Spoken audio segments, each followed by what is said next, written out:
I think that I must have known about God before I was born. You see, I was a pastor's child, and every morning we had family devotions, and every meal we prayed grace. And we went to church twice on Sunday, once on Wednesday, and for revival meetings whenever my dad was preaching them or whenever our church was hosting them. I went to a church high school and a church college, but I never saw God as being anything more than this great big scary person who was just waiting for me to mess up so that he could send me off to hell. And the whole idea of God being my father was just as bad, because my father was always looking for a reason to punish me. But when I was 12 years old, I walked down an aisle and I gave my heart to Jesus. I thought that was about the right age I should do it. And after that, I was baptized and I joined the church. But the little girl who couldn't sit still and was always getting into trouble was always marching down those aisles for something that she had done. And God was so far away.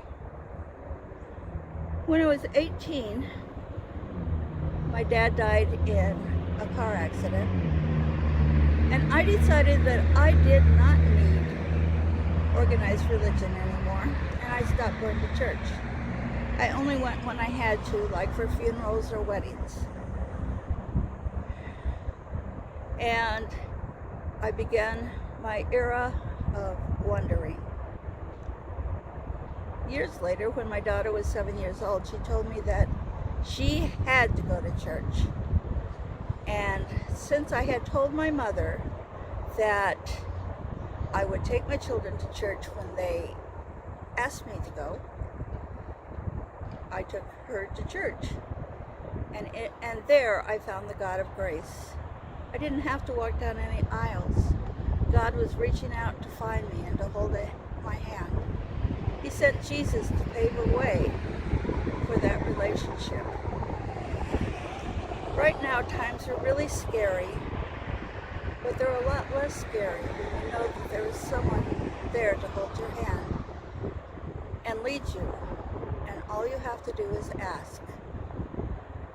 When I was in my hippie era, there was this one song that stuck in my head and stuck there all my life.